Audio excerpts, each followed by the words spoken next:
If you have been working with Claude Code or any of the AI tools, you know the problem. You write a prompt, you get that code back.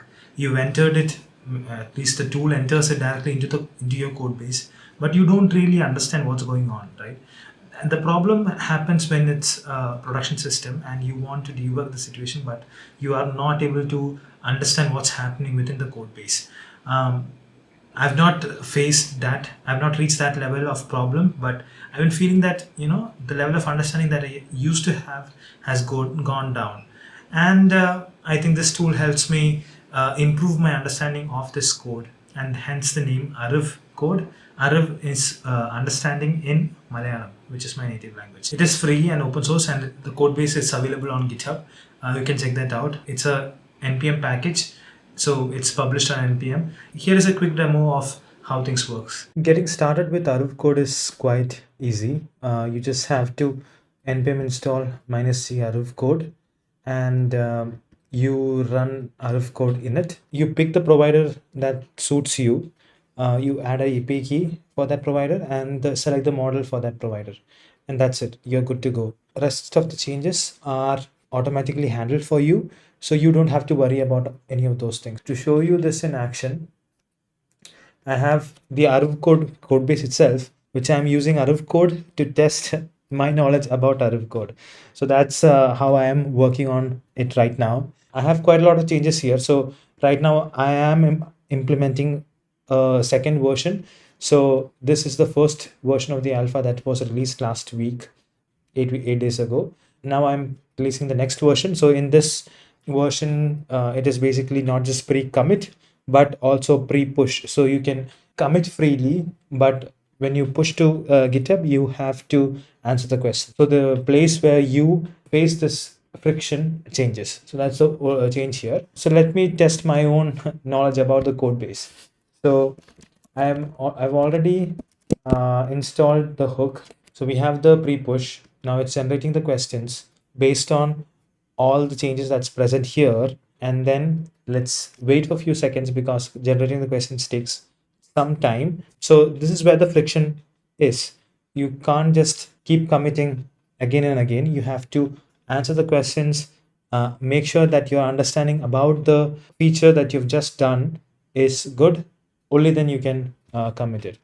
One more thing, if you see the commit history, there is arivcode in the commit message itself. So this is a feature that I had added where the pass mark for that particular commit message would be added to the commit message itself. If you see here, there is no such message. The reason is that the number of lines required for minimum number of lines required is 10 by default. These are just 2 lines of code that change, so that doesn't matter.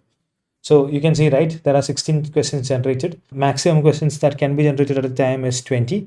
And basically you answer these 16 questions and you go from there. So let's look at the failure case, okay? Let's look at the case where you get everything wrong.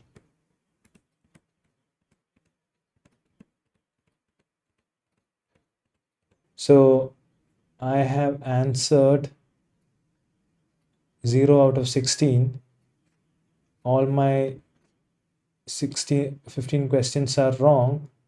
All my 16 questions are wrong, and so quiz failed. Go read the diff and try again. So your commit is not pushed, or you can't commit. For me to actually commit this code, I have to first understand it completely. So let's do this again. Yeah, so you can see it took me another 15 minutes to actually complete the quiz, and I got 14 out of 16 correct, so 88%. And now the pre-push feature is committed to the branch. So we have 3 difficulty levels, which is beginner, intermediate, and advanced. 4 focus areas: syntax, execution, architecture, and edge cases. And then number of questions are dynamic. Then there is hook integration with GitHub. So there are quite a lot of setup that is automatically done for you. If you want to change any of those, you can come into the npm package setup, and you can change it here. So you can set the config with the key and the value. So like this passing score of 70, and that should change the pass score, which defaults at 80 to 70. So here are all the keys that are present there, and what it does. So right now it works with multiple providers, OpenAI, Gemini, and Anthropic, and I use the API keys to generate the questions. But in the future, I'm trying to work where I use the agent SDK or the CLI itself to provide the questions, so that you don't have to have another API key in place to generate the questions. So that would be another UX feature that will be coming soon. So what's next, right? Right now it's in alpha. It's the very first version that was released. I have not even published the second version.